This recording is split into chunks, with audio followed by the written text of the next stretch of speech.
Greetings everyone, my name is Etterville, and welcome back to my Let's Play of Mega Man Maker. During the last part, I covered 6 viewer-submitted levels, so in this part, I'll be covering at least 5 or 6 more viewer-submitted levels, starting out with this one, Imperial Expanse by Omegada, 3 plays and a score of 0. As always, if you want one of your levels to be featured in a part like this one, please leave the level name and level ID either in the comments section below or direct message me on Twitter. Also, as always, the full disclaimer of this entire LP series is linked in the description below. Also in the description are timestamps for all the levels I cover in each and every one of these parts.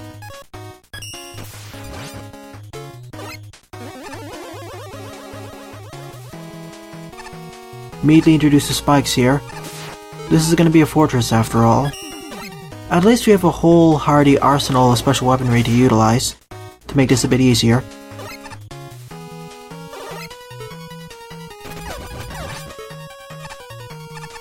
Might as well use all the extra special weaponry. I'm probably going to be using the Search Snake a lot because of how well it's spammable.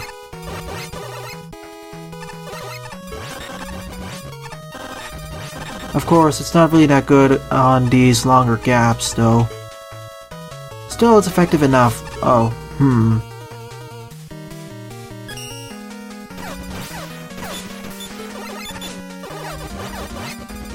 Now the Search Snake is quite awesome. We have 2 different pathways. Let's go down over here and see where it leads to. A mechanical base filled with a lot of spikes. Thankfully, not only do I have the Rush Coil, I also have the Rush Jet, as well as the Magnet Beam. Yeah, the Magnet Beam. So I have a lot of movement options, not to mention the top spin as well. Apparently that's a bottomless pit you can fall down, or there are no bottomless pits, but you can fall down that pit and you'll take a safer route.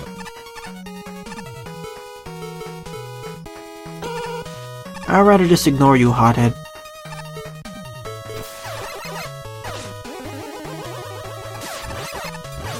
Well, this is definitely a tougher configuration of a Sniper Joe and Hothead encounter.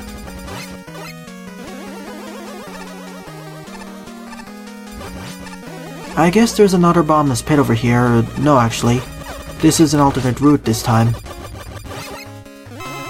Though I guess you can actually fall down a pit from above on the top right. FR. I wonder what that means.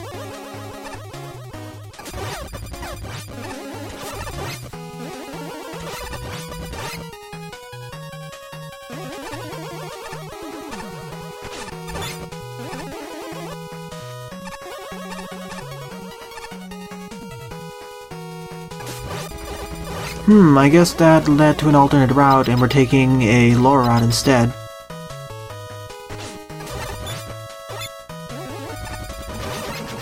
Thanks for the full life refill. I guess this is where the pathways converge. I really don't want to go down there because I think it just leads to a bottomless pit. So let's try going through the stage in reverse and see what it has to offer.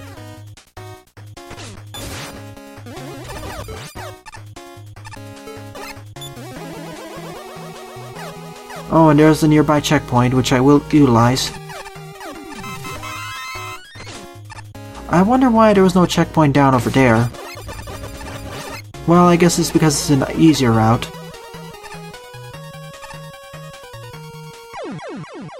And I guess there are 2 more screens before these pathways loop up, so I'll go back to the right side. At least this stage is certainly easier than Omegada's previous level I played in the previous part. That being the Pharoah Man stage. Or the stage with all the red force beams everywhere. That was harder. Mainly due to the fact there was a lot more instant death, and you had to be a lot quicker on your feet in order to survive. Here you don't, it's more about positioning. What's down over here? Oh yeah, that's where it led up to, my fault.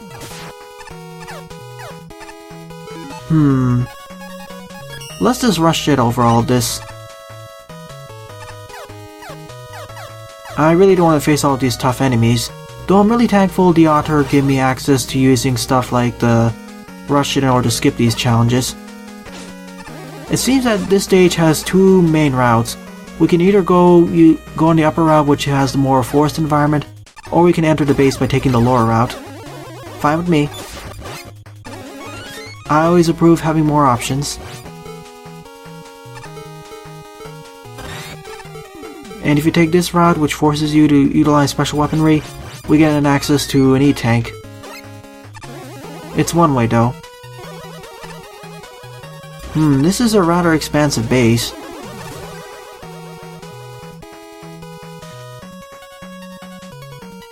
And I wonder where this leads it back up to. I see a door over there, so I'm a bit suspicious. This is exactly where I left off at.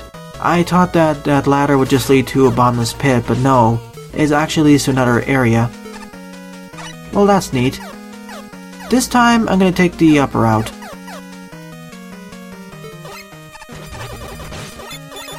Still, you're well rewarded for taking the upper route and jumping below. You get that E-tank after all.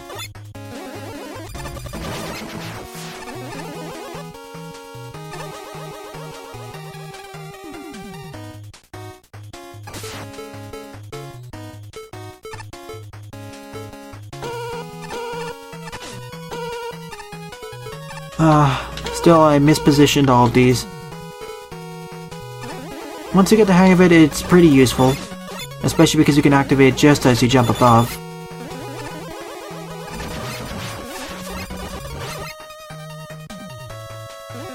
Would like a checkpoint nearby.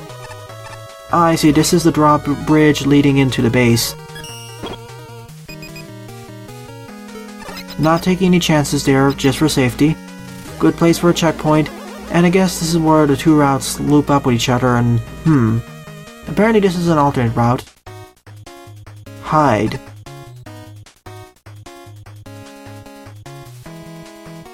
Bit of close one over there. This stage has quite a few nooks and crannies that we can explore, that's for sure.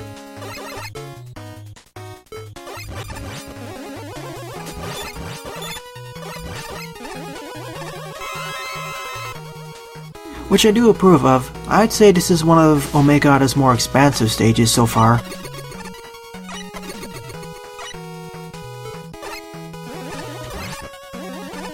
And I just saw a shield attacker despawn itself over there for some reason. Probably went off screen. I get the feeling I'm doing this stage in reverse now.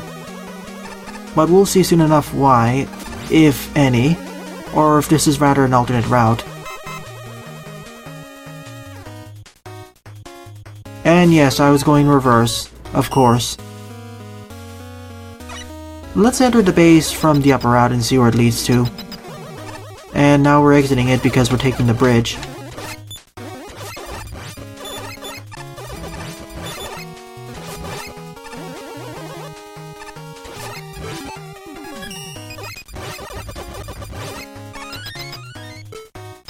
And I guess this leads up to the boss fight. Yep, time to fight Nightman. Let's see what his weakness is. It's not snakes. It's not Metal Blade. It's not bouncing. It's not that either. Oh, maybe it's a plant barrier. Come on, please throw something. Yeah, it's a plant barrier.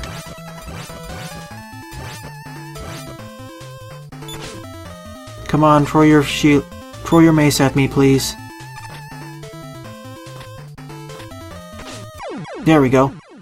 So that was the end of Imperial Expanse. A pretty neat fortress slash nature level. A pretty neat fortress slash nature level. I did like how the upper route was mostly the nature route filled with the forest enemies, whereas the lower route was mostly mechanical and it was a base environment. But I did like how there are several ways to go through the stage and it really promotes replayability. So for that, I will give it a thumbs up. Good work, Omegada. In fact, I'd say it's my favorite level of your mini-series of levels so far. So that's something to be proud of. Second on the lineup is Tough Man by DJHN-004. 5 plays and a score of 1.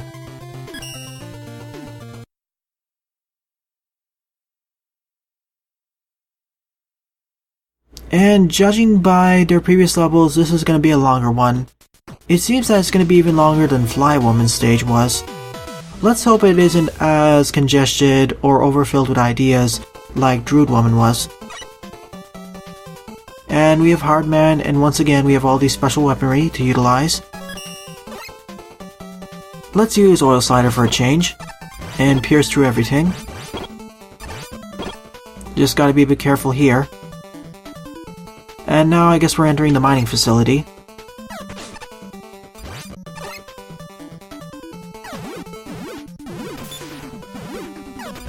Only problem of using the Oil Slider here, bouncy segments.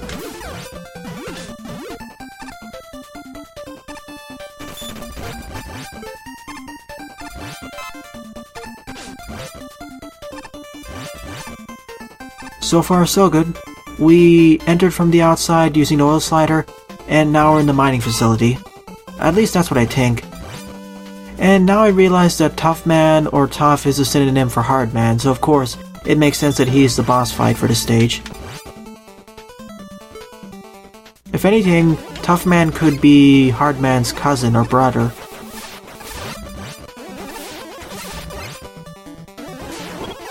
I really don't want to take the lure out because of all those missile fish though. Let's go in here and see what it has to offer. A free M-Tank. I say free because this hot dog is once again unfortunately placed where you can easily destroy it.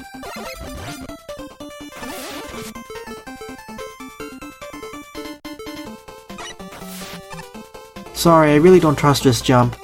I really didn't want to dive over there and have to repeat that part of the stage. This is a pretty nice traditional checkpoint placement too.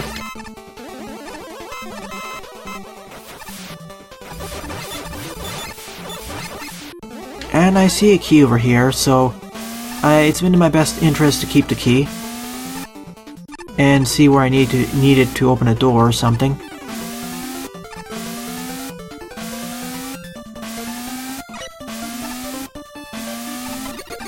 And use Rush Jet in order to bypass the challenge entirely. Once again, I really like that Jethawk gave us the option to bypass these challenges if we really want to, which is a plus. And that was my fault for not paying attention to the fact there was going to be a block up there. Still not complaining, that was my fault entirely. It's not the level designer's fault.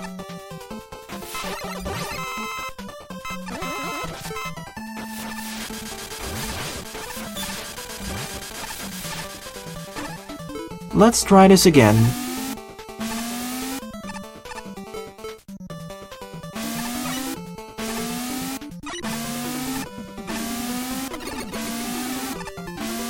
And you gotta be a bit careful about the hidden ceiling over there.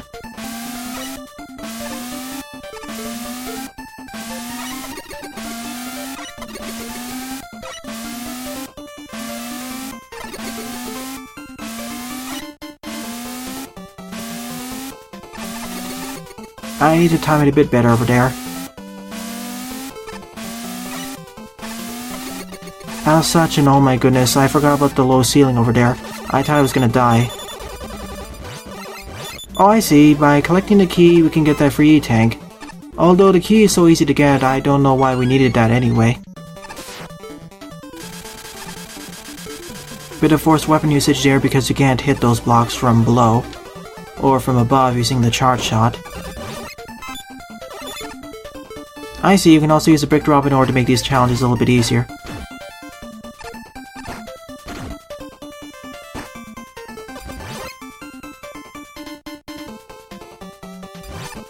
Goodbye, hot dog. I really don't want to deal with you now. Although it'd be really easy to deal with you anyway.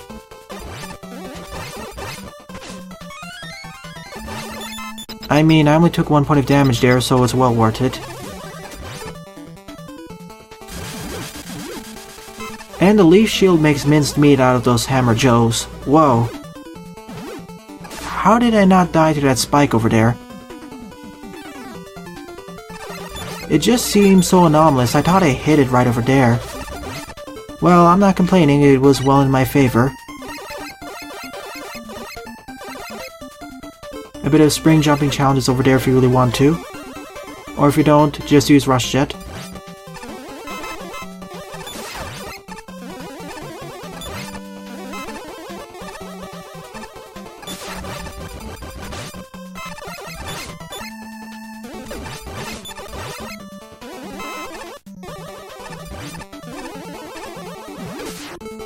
I really don't want to do these challenges because of what happened in Pliable V2 in the previous part.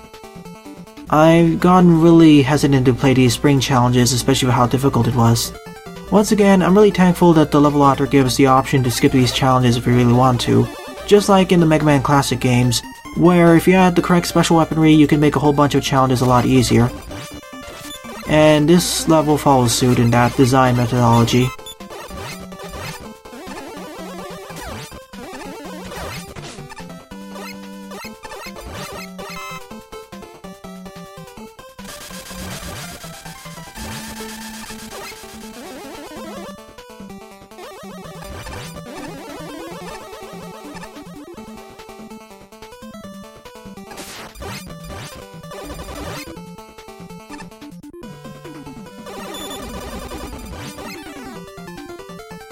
Other than that, and a nice challenge progression, I have nothing really more to say about the stage. Other than the fact that the big eyes are still really durable. Time to fight the boss. I won't restart the checkpoint, mainly because I have a whole bunch of E-tanks.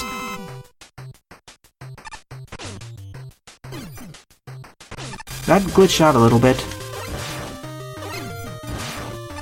Okay, I think it's a dive missile. It seems to be based off the damage. Let me try Crash Bomber just to be safe. No, it's Crash Bomber, never mind. It makes sense because of how stationary he is. Not to mention you can still damage him even when I'm stunned. It's a quite enjoyable stage. I'd say it's about the same amount of enjoyment as I had for Fly Woman. Pretty nice challenge progression, and I'd like the fact that Jedhawk gave us the ability to skip several of these challenges like the spring jumping ones if we didn't want to.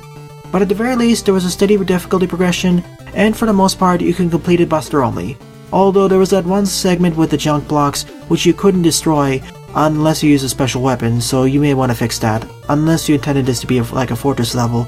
But judging by the name, you intended this to be like a traditional level, because outside that one screen, it was a traditional level true on true. So good work, Jedhawk. Third on the lineup is Spring Fortress by GTX-MAGMAX-GTX. 12 plays and a score of 1.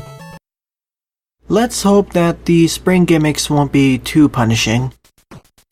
And it seems to be a shorter level as well, shorter than the previous two stages. Always check behind you just to ensure that there are no secrets, because several level authors always put secrets behind the starting point of a stage. Okay, so this is going to be a pacifist stage. Strange. I didn't realize the big eyes can't move around or jump when they're on the springs. So this is going to be a pacifist stage. It's been quite a while since I last played a pacifist level. Let's see how difficult this one is going to be. The first one I played was quite challenging, and the second one, not too bad. Hi, big fish. Thank goodness I didn't get ambushed by it the second time. Thanks for the sign over there. I want to redo it over there. Now the enemies are moving back towards me. Before they were staying stationary. Nothing to the right. Just making sure there are no free tanks or something. And now we have the green petite devils too. And their orange cousins. Would like a checkpoint nearby. And now we have a whole bunch of special weaponry too. That's neat. Oh, okay. Apparently freezing time actually also stops the springs from working. Makes sense actually. Let's get out of here. The doors didn't open up properly. Thanks for the checkpoint over there. So now we have some special weaponry in order to deal with these enemies. So this stage suddenly became a traditional level, or a special weapons oriented stage, from a pacifist level. So at least we can deal with these enemies properly.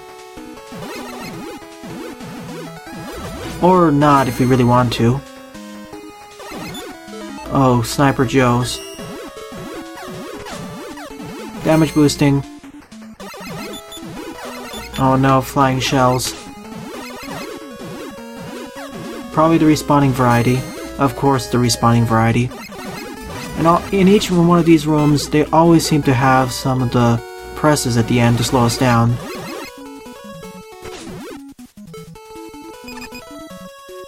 Easy button.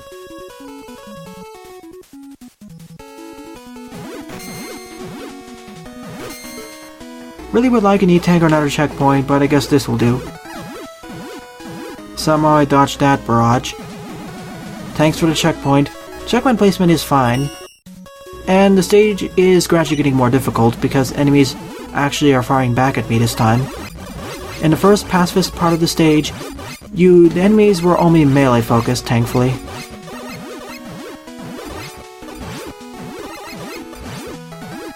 That large weapon energy will be useful for the Flash Stopper. The Flash Stopper seems to be one of the best weapons for the stage. That's for sure.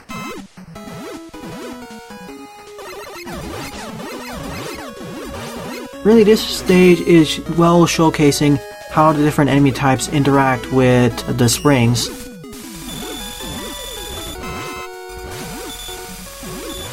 Perfect place to utilize the perfect freeze. No pun intended there.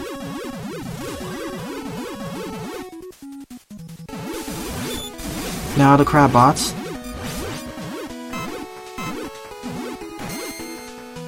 Really, it seems that the... oh. Okay. Really, it seems that the Flash Stopper is the best weapon to utilize in this stage. It's so multifunctional, and it stops the spring bouncing effect that's really annoying for the enemies, and me too. Which I really appreciate the level author gave me the option to utilize this to make the stage a bit easier. It feels like each of these rooms are different enemy-based challenges, or showcasing how the different enemy types interact with the springs. Wow, that's clever. No springs this time. Now we have springs again. The protons are really easy to deal with because as long as you hold right, you'll be fine. As well as the presses too. Even the Kumosaburos are pretty easy because their tops don't move to the left. If they did, this would be a lot more of an issue.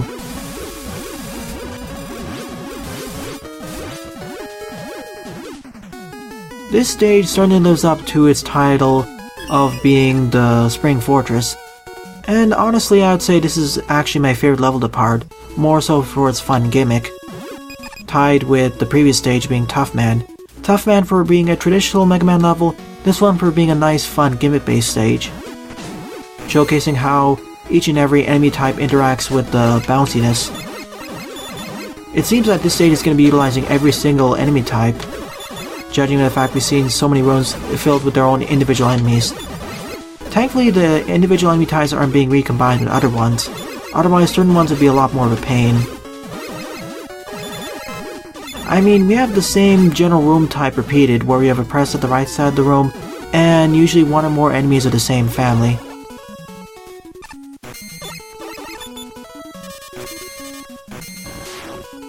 Gotta be quick over here, and you gotta be a bit careful with your sliding so you don't get knocked into the pit by the press.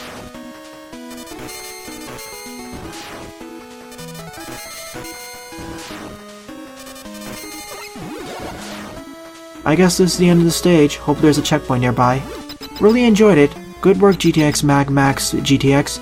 They're a newcomer to this channel when they submitted their 5 levels, so I'll gladly play their 4 feature levels in future oncoming viewer-submitted level parts. Oh, I see. We need to break through all of this first, and then hit Sparkman. And now we can actually shoot him with impunity. What's his weakness, though? Only problem, of course, is the tellies. What is his weakness then? I guess he doesn't have a weakness, but it doesn't really matter. It's really hard for him to hit me anyway. Only real concern is, of course, that bigger one.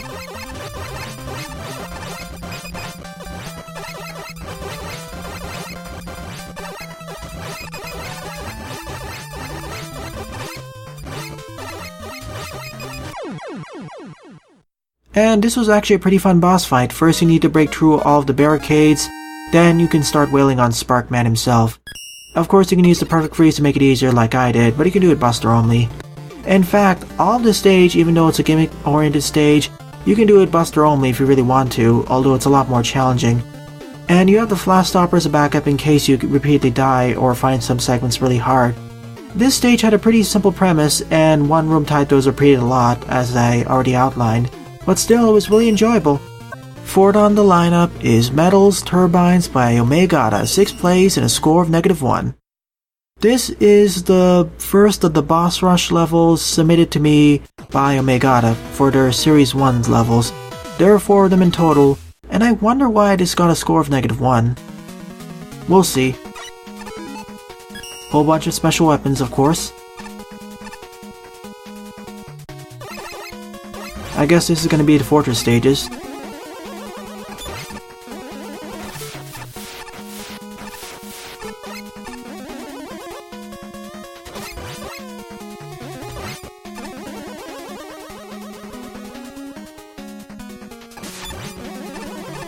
We're going to be entering the fortress from the waterfall, I guess.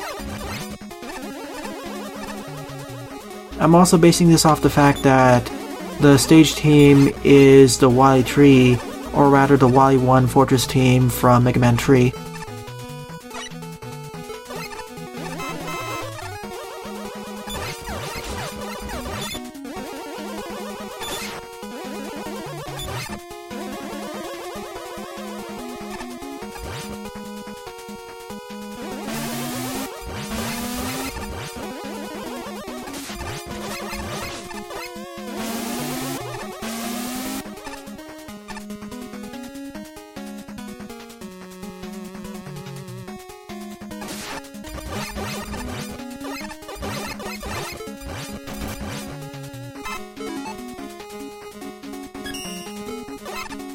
I was hoping I was gonna have something like the Atomic Fire or the Firestorm, but no. Any type of shield weapon. That looks awfully suspicious there.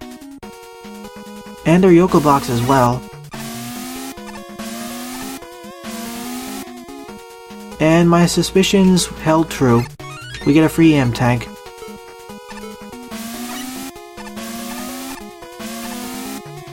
At least Rush Jet keeps going on even if I jump off of him.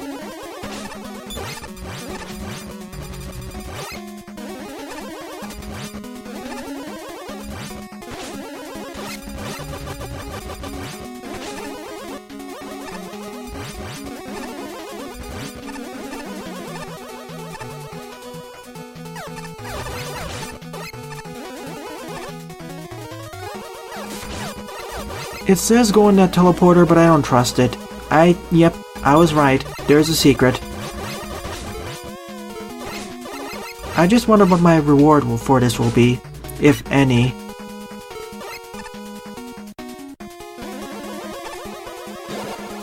Let's see where this takes us to. A bit of a harder version of the earlier segment, filled with more enemies.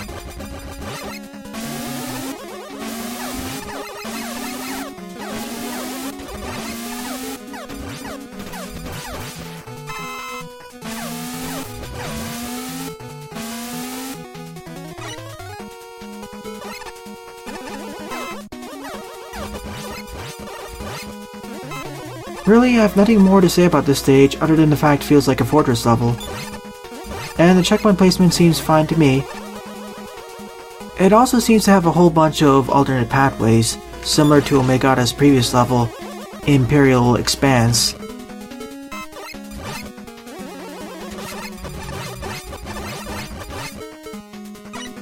And I have a gut feeling that this will lead to an alternate pathway. Nope. I suspected that based off the alternate route I already took. I just wonder where that other teleporter led up to.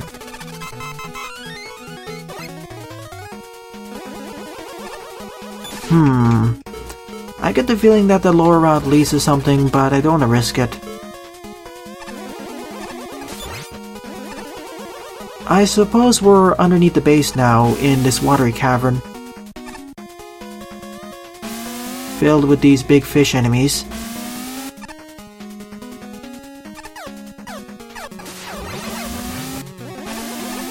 Yikes, I was worried about that for a second.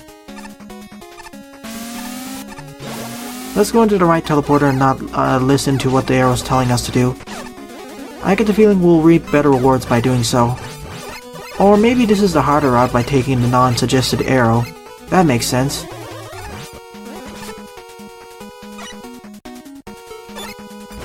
And it makes sense we have a whole bunch of special weaponry for this level. After all, it's like an official fortress stage in an official Mega Man game. The previous 7 or 8 Mega Man levels I played by Omegada, they form a mini-series of traditional levels, whereas this mini-series of 4 levels is effectively the fortress levels of that mini-series, the continuation.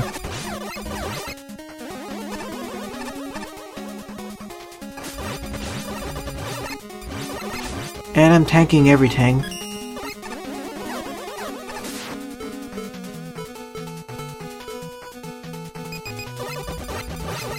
That does the trick.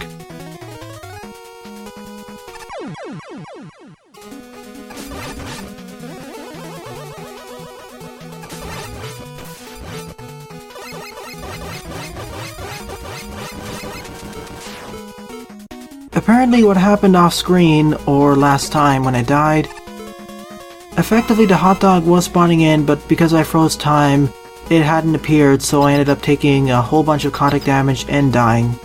Rather unfortunate because the checkpoint was right over here. Time to fight the boss, Metal Man. After all, this was his turbine station. What's your weakness? It's probably the metal blade. No? What's your weakness then? This may take a few attempts because of how long the room is, as well as how its architecture benefits Metal Man more than I.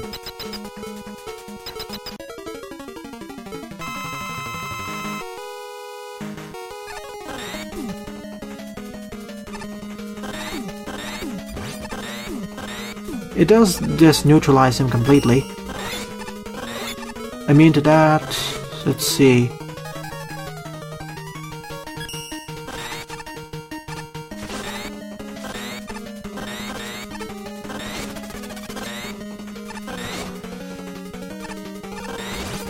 Nope, that's not effective either, so back to the Mega Buster, I suppose. Oh wait, I can actually use the plant barrier and just absorb all of the shots as long as he doesn't jump into me. Or do that repeatedly. Let me see if the magnet missile is effective against him. It doesn't seem to be, but it makes him easier to hit.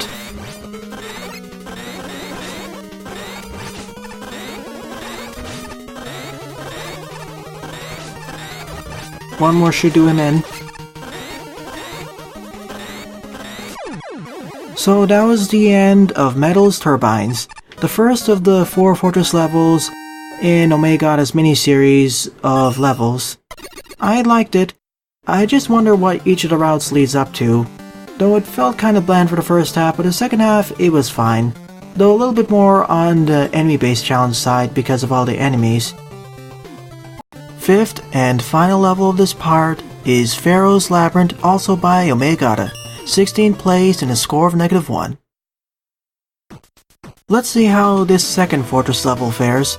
This is the second level in their mini-series of fortress levels. We also have all the special weaponry from before, so good to see it's consistent. It seems that we have a teleporter maze as well. Wonderful. Well, we're going the correct way, I think. We went to 1, 2, and 3. I knew there was going to be a secret over there. I'm a bit suspicious. Let's see where this leads up to. A nondescript room, an E-tank room. Oh, there's an E-tank up over there. Let's get it.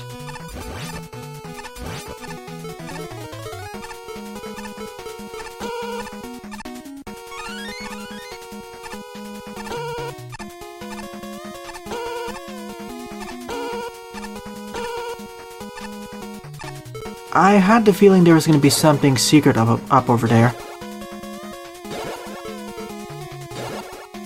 I need to time it just right, which I failed to over here.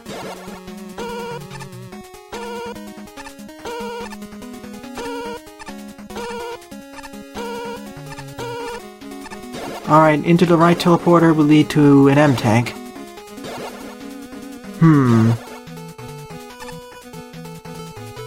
Well, I'm out of magnet beam energy, so rush coil time. Well, this is rather peculiar.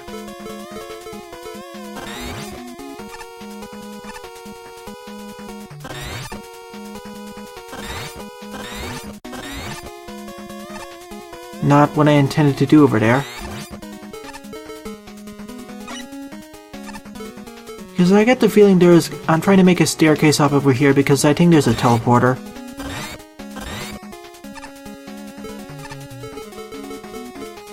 Wish I could reorganize my special weapons menu. Unfortunately, I can't climb up high enough.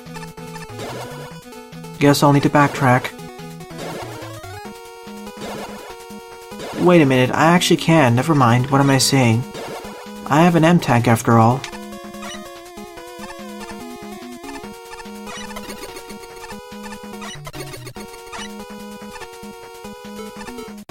Time to utilize the M-tank because I get the feeling there's something up there. First, let me scout it out using Rush Jet. No, it was just a solid ceiling. I had the impression that it would lead up to somewhere, but apparently not. Let's go back down and see what the correct route is. I get the feeling this stage is going to have no enemies whatsoever. It's just going to be a teleporter maze. Oh, and that's where it leads up to. We're back all the way to 1. Sad. In fact, this may take a while to complete once I figure out what route I'm supposed to take.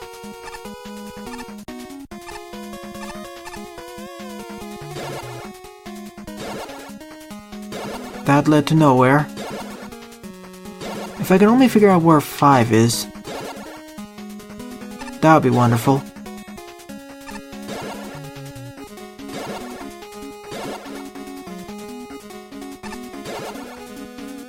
Ah, and there's 5. It was hidden under 4. It seems that each increment is directly right of each other. I want to save my magnet beam energy, so I'm going to go to the left. And this was actually the right route. Taking the alternate route, or the route on the right side, would not lead to this.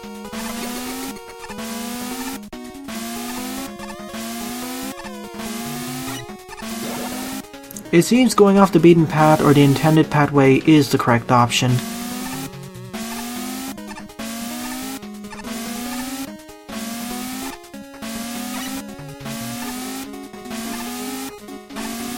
I get the feeling, yeah, I was right, there was something over here.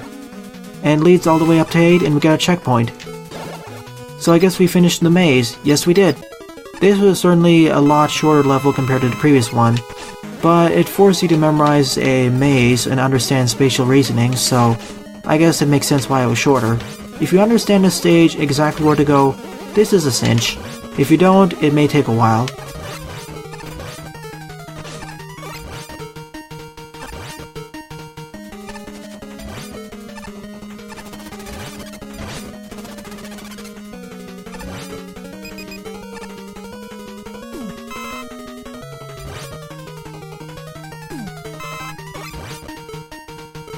It seems that none of these bosses have weaknesses though. It was more difficult fighting Metal Man in the previous level due to the level architecture. Here, we have the opposite effect with Pharoah Man.